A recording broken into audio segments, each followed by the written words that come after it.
Hindi class में आप सभी लोगों का स्वागत है। बच्चों, आज हम कक्षा 11 में जो आपका तीसरा पाठ है भारतीय साहित्य की विशेषताएं, आज हम इनको पढ़ेंगे। इस पाठ को पूरा इस वीडियो में पढ़ेंगे जिसे डॉक्टर श्याम सुंदर दास जी ने लिखा है। ये पाठ इम्पॉर्टेंट है, परीक्षा में आता है। तो आज इस पूरे पाठ को हम इस वीडियो में पढ़ने वाले हैं। तो बच्चों, वीडियो को आखिरी तक देखिएगा ताकि पाठ आपको समझ में आ जाए। और इस तरह के और भी वीडियो पाने के लिए आप चैनल को सब्सक्राइब जरूर कर लीजिए। इस तरह के वीडियो आपके लिए लगातार बनते रहेंगे। तो शुरू में देखिए, पाठ का परिचय दिया हुआ है। प्रस्तुत निबंध भारतीय साहित्य की विशेषताएं में लेखक ने भारतीय साहित्य की विशेषताओं पर प्रकाश डालते हुए इसमें व्याप्त समन्वय की भावना पर विशेष बल दिया है। भारतीय दर्शन परमात्मा तथा जीवात्मा को एक ही मानता है। लेखक का मत है कि इसी दार्शनिक मान्यता के आधार पर कला व साहित्य में समन्वय को मुख्य आदर्श माना गया। लेखक ने भारतीय साहित्य की दूसरी विशेषता धार्मिक भावों की बहुलता बताई है। लेखक ने इन दोनों विशेषताओं के अतिरिक्त ये भी संकेत दिया है कि साहित्य पर भौगोलिक स्थिति और जलवायु का भी प्रभाव पड़ता है। लेखक ने साहित्य के भाव व कला दोनों पक्षों पर जातिगत व देशगत विशेषताओं का भी प्रभाव स्पष्ट किया है। पूरे निबंध में सहज ही लेखक की आलोचनात्मक दृष्टि के दर्शन हो जाते हैं। तो बच्चों, अब यहाँ से पाठ स्टार्ट होता है। समस्त भारतीय साहित्य की सबसे बड़ी विशेषता उसके मूल में स्थित समन्वय की भावना है। उसकी यह विशेषता इतनी प्रमुख तथा मार्मिक है कि केवल इसी के बल पर संसार के अन्य साहित्यों के सामने वह अपनी मौलिकता की पताका फहरा सकता है और अपने स्वतंत्र अस्तित्व की सार्थकता प्रमाणित कर सकता है। जिस प्रकार धार्मिक क्षेत्र में भारत के ज्ञान, भक्ति तथा कर्म के समन्वय की प्रसिद्धि है तथा जिस प्रकार वर्ण और आश्रम चतुष्टय के निरूपण द्वारा इस देश में सामाजिक समन्वय का सफल प्रयास हुआ है, ठीक उसी प्रकार साहित्य तथा अन्यान्य कलाओं में भी भारतीय प्रवृत्ति समन्वय की ओर रही है। साहित्यिक समन्वय से हमारा तात्पर्य साहित्य में प्रदर्शित सुख दुख, उत्थान पतन, हर्ष विषाद आदि विरोधी तथा विपरीत भावों के समीकरण तथा एक अलौकिक आनंद में उनके विलीन होने से है। साहित्य के किसी अंग को लेकर देखिए, सर्वत्र यही समन्वय दिखाई देगा। भारतीय नाटकों में ही सुख और दुख के प्रबल घात प्रतिघात दिखाए गए हैं, पर सबका अवसान आनंद में ही किया गया है। इसका प्रधान कारण ये है कि भारतीयों का ध्येय सदा से जीवन का आदर्श स्वरूप उपस्थित करके उसका उत्कर्ष बढ़ाने और उसे उन्नत बनाने का रहा है। वर्तमान स्थिति से उसका इतना संबंध नहीं है जितना भविष्य की संभाव्य उन्नति से है। हमारे यहाँ पाश्चात्य प्रणाली के दुखांत नाटक इसलिए नहीं दिख पड़ते। यदि आजकल 2-4 नाटक ऐसे दिख भी पड़ने लगे हैं तो वे भारतीय आदर्श से दूर और पाश्चात्य आदर्श के अनुकरण मात्र हैं। कविता के क्षेत्र में ही देखिए, यद्यपि विदेशी शासन से पीड़ित तथा अनेक क्लेशों से संतप्त देश निराशा की चरम सीमा तक पहुंच चुका था और उसके सभी अवलंबों की इतिश्री हो चुकी थी, फिर भी भारतीयता के सच्चे प्रतिनिधि तत्कालीन महाकवि गोस्वामी तुलसीदास ने अपने विकार रहित हृदय से समस्त मानव जाति को आश्वासन देते हैं। भरे भाग अनुराग लोग कहें राम अवध चितवन चितई है, विनती सुनि सानंद हेरि हसी करुणा वारि भूमि विजयी है। राम राज भयो काज सगुन शुभ राजा राम जगत विजयी है, समरथ बड़ो सुजान सुसाहब सुकृत सेन हारत जितई है। आनंद की कितनी महान भावना है। चित्त किसी अनुभूत आनंद की कल्पना में मानो नाच उठता है। हिंदी साहित्य के विकास का समस्त युग विदेशीय तथा विजातीय शासन का युग था, परंतु फिर भी साहित्यिक समन्वय का कभी निरादर नहीं हुआ। आधुनिक युग के हिंदी कवियों में यद्यपि पाश्चात्य आदर्शों की छाप पड़ने लगी है और लक्षणों को देखते हुए इस छाप के आधिकारिक गहरी हो जाने की संभावना हो रही है, तथापि जातीय साहित्य की धारा अक्षुण्ण रखने वाले कुछ कवि अब भी वर्तमान हैं। यदि हम थोड़ा सा विचार करें तो उपर्युक्त साहित्यिक समन्वयवाद का रहस्य हमारी समझ में आ सकता है जब हम थोड़ी देर के लिए साहित्य को छोड़कर भारतीय कलाओं का विश्लेषण करते हैं। तब उनमें भी साहित्य की भांति समन्वय की छाप दिखाई पड़ती है। सारनाथ की बुद्ध भगवान की मूर्ति उस समय की है जब वे 6 महीने की कठिन साधना के उपरांत अस्थि पंजर मात्र ही रहे होंगे, पर मूर्ति में कहीं कृष्णता का पता नहीं। उसके चारों ओर एक स्वर्गीय आभा नृत्य कर रही है।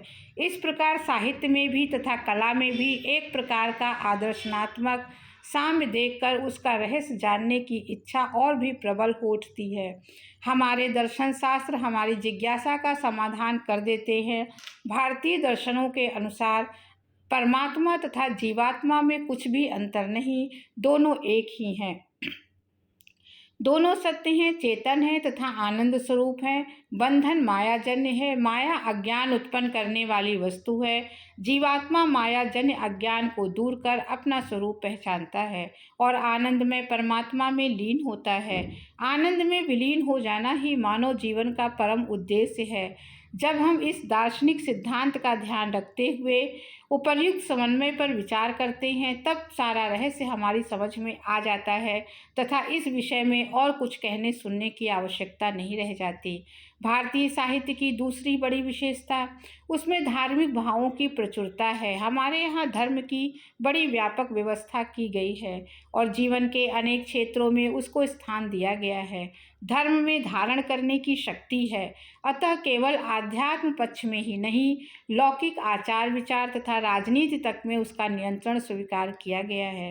मनुष्य के वैयक्तिक तथा सामाजिक जीवन को ध्यान में रखते हुए अनेक सामान्य तथा विशेष धर्मों का निरूपण किया गया है। वेदों के एकेश्वरवाद, उपनिषदों के ब्रह्मवाद तथा पुराणों के अवतारवाद और बहुदेववाद की प्रतिष्ठा जन समाज में हुई है और तदनुसार हमारा धार्मिक दृष्टिकोण भी अधिकाधिक विस्तृत तथा व्यापक हो गया है। हमारे साहित्य पर धर्म की इस अतिशयता का प्रभाव दो प्रधान रूपों में पड़ा। आध्यात्मिकता की अधिकता होने के कारण हमारे साहित्य में एक ओर तो पवित्र भावनाओं और जीवन संबंधी गहन तथा गंभीर विचार की प्रचुरता हुई और दूसरी ओर साधारण लौकिक भावों तथा विचारों का विस्तार अधिक नहीं हुआ। प्राचीन वैदिक साहित्य से लेकर हिंदी के वैष्णव साहित्य तक हम यही बात पाते हैं। सामवेद की मनोहारिणी तथा मृदु गंभीर ऋचाओं से लेकर सूर तथा मीरा आदि की सरस रचनाओं तक में सर्वत्र परोक्ष भावों की अधिकता तथा लौकिक विचारों की न्यूनता देखने में आती है।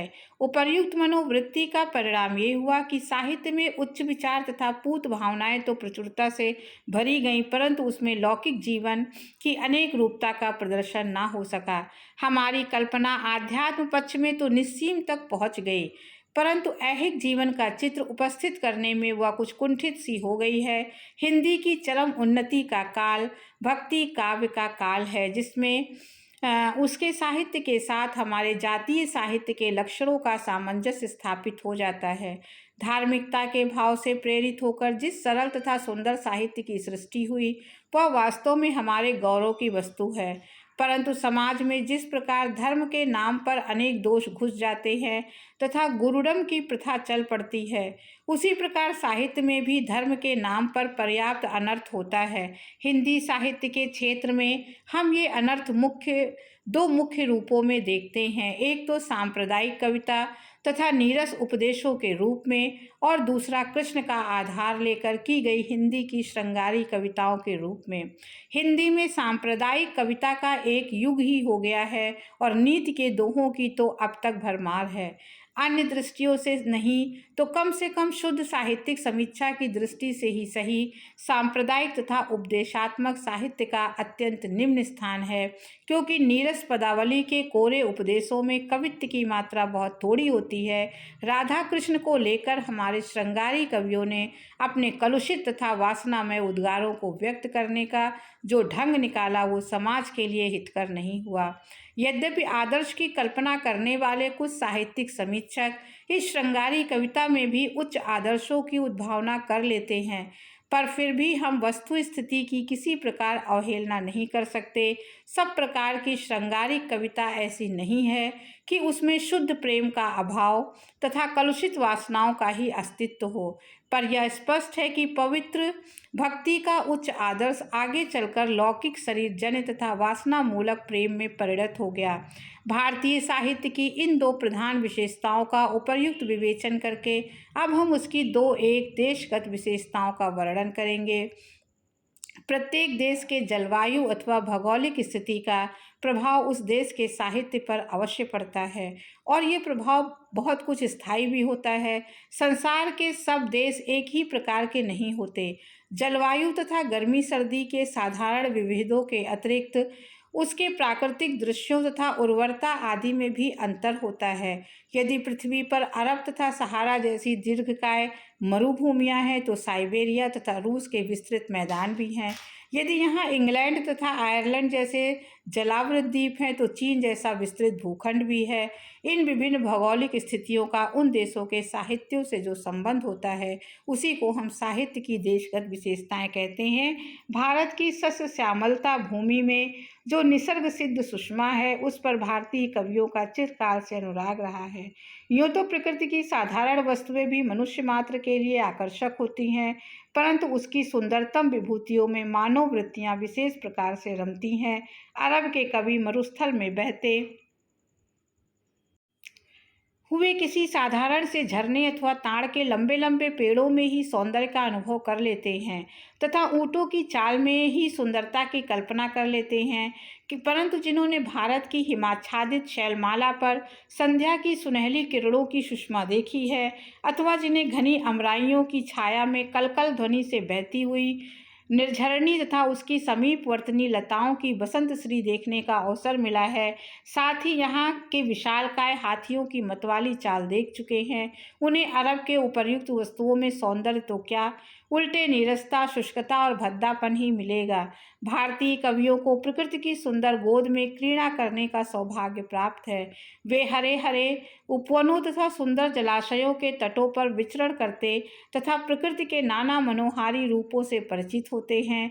यही कारण है कि भारतीय कवि प्रकृति के संश्लिष्ट तथा सजीव चित्र जितनी मार्मिकता उत्तमता तथा अधिकता से अंकित कर सकते हैं तथा उपमा उत्प्रेक्षाओं के लिए जैसी सुंदर वस्तुओं का उपयोग कर सकते हैं वैसा रूखे सूखे देश के निवासी कवि नहीं कर सकते। ये भारत भूमि की ही विशेषता है कि यहाँ के कवियों का प्रकृति वर्णन तथा तत्संभव सौंदर्य ज्ञान उच्च कोटि का होता है। प्रकृति के रम्य रूपों में तल्लीनता की जो अनुभूति होती है उसका उपयोग कविगण कभी कभी रहस्यमयी भावनाओं के संचार में भी करते हैं। यह अखंड भूमंडल तथा असंख्य ग्रह उपग्रह रवि शशि अथवा जल वायु अग्नि आकाश कितने रहस्यमय तथा अज्ञेय हैं। इनके सृष्टि संचालन आदि के संबंध में दार्शनिकों अथवा वैज्ञानिकों ने जिन तत्वों का निरूपण किया है वे ज्ञानगम्य अथवा बुद्धिगम्य होने के कारण नीरस तथा शुष्क हैं। काव्य जगत में इतनी शुष्कता तथा नीरसता से काम नहीं चल सकता। अतः कविगण बुद्धिवाद के चक्कर में ना पड़कर व्यक्त प्रकृति के नाना रूपों में एक अव्यक्त किंतु सजीव सत्ता का साक्षात करते तथा उसमें भावमग्न होते हैं। इसे हम प्रकृति संबंधी रहस्यवाद का एक अंग मान सकते हैं। प्रकृति के विविध रूपों में विविध भावनाओं के उद्रेक की क्षमता होती है, परंतु रहस्यवादी कवियों को अधिकतर उसके मधुर स्वरूप से प्रयोजन होता है, क्योंकि भावावेश के लिए प्रकृति के मनोहर रूपों की जितनी उपयोगिता है उतनी दूसरे रूपों की नहीं होती। यद्यपि इस देश की उत्तरकालीन विचारधारा के कारण हिंदी में बहुत थोड़े रहस्यवादी कवि हुए हैं, परंतु कुछ प्रेम प्रधान कवियों ने भारतीय मनोहर दृश्यों की सहायता से अपनी रहस्यमयी उक्तियों को अत्यधिक सरस तथा हृदयग्राही बना दिया है। ये भी हमारे साहित्य की एक देशगत विशेषता है। ये जातिगत तथा देशगत विशेषताएं तो हमारे साहित्य के भाव पक्ष की हैं, इनके अतिरिक्त उसके कला पक्ष में भी कुछ स्थायी जाति मनोवृत्ति का प्रतिबिंब अवश्य दिखाई देता है। कला पक्ष से हमारा अभिप्राय केवल शब्द संगठन अथवा छंद रचना तथा विविध अलंकारिक प्रयोगों से नहीं है, प्रत्युत उसमें भावों को व्यक्त करने की शैली भी सम्मिलित है। यद्यपि प्रत्येक कविता के मूल में कवि का व्यक्तित्व निहित रहता है और आवश्यकता पड़ने पर उस कविता के विश्लेषण द्वारा हम कवि के आदर्शों तथा उसके व्यक्तित्व से परिचित हो सकते हैं, परंतु साधारण हम देखते हैं कि कुछ कवियों में प्रथम पुरुष एक वचन के प्रयोग की प्रवृत्ति अधिक होती है तथा कुछ कवि अन्य पुरुष में अपने भावों को प्रकट करते हैं। अंग्रेजी में इस विभिन्नता के आधार पर कविता के व्यक्तिगत तथा अव्यक्तिगत नामक भेद हुए हैं, परंतु ये विभेद वास्तव में कविता के नहीं, उसकी शैली के हैं। दोनों प्रकार की कविताओं में कवि के आदर्शों की अभिव्यंजन होता है, केवल इस अभिव्यंजन के ढंग में अंतर रहता है। एक में वे आदर्श आत्मकथन अथवा आत्मनिवेदन के रूप में व्यक्त किए जाते हैं, दूसरी में उन्हें व्यंजित करने के लिए वर्णनात्मक प्रणाली का आधार ग्रहण किया जाता है। भारतीय कवियों में दूसरी वर्णनात्मक शैली की अधिकता तथा पहली की कमी पाई जाती है। यही कारण है कि यहाँ वर्णनात्मक काव्य अधिक है तथा कुछ भक्त कवियों की रचनाओं के अतिरिक्त उस प्रकार की कविता का अभाव है जिसे गीत काव्य कहते हैं और जो विशेषकर पदों के रूप में लिखी जाती है। साहित्य के कला पक्ष की अन्य महत्वपूर्ण जातीय विशेषताओं से परिचित होने के लिए हमें उसके शब्द समुदाय पर ध्यान देना पड़ेगा। साथ ही भारतीय संगीत शास्त्र की कुछ साधारण बातें भी जान लेनी होंगी। वाक्य रचना के विविध भेदों, शब्दगत तथा अर्थगत अलंकारों और अक्षर, मात्रिक अथवा लघु मात्रिक आदि छंद समुदायों का विवेचन भी उपयोगी हो सकता है, परंतु एक तो ये विषय इतने विस्तृत हैं कि इन पर यहाँ विचार करना संभव नहीं। दूसरे, इनका संबंध साहित्य के इतिहास में उतना अधिक नहीं है जितना व्याकरण, अलंकार और पिंगल से है। तीसरी बात ये भी है कि इसमें जातीय विशेषताओं का कोई स्पष्ट छाप भी नहीं दिख पड़ती, क्योंकि ये सब बातें थोड़े बहुत अंतर से प्रत्येक देश के साहित्य में पाई जाती हैं। बच्चों, ये पाठ आपको समझ में आ गया होगा। अच्छा लगा हो तो सब्सक्राइब कीजिएगा, लाइक कीजिएगा, अधिक से अधिक शेयर कीजिएगा। अगले वीडियो में फिर किसी टॉपिक के साथ मिलेंगे, तब तक के लिए धन्यवाद।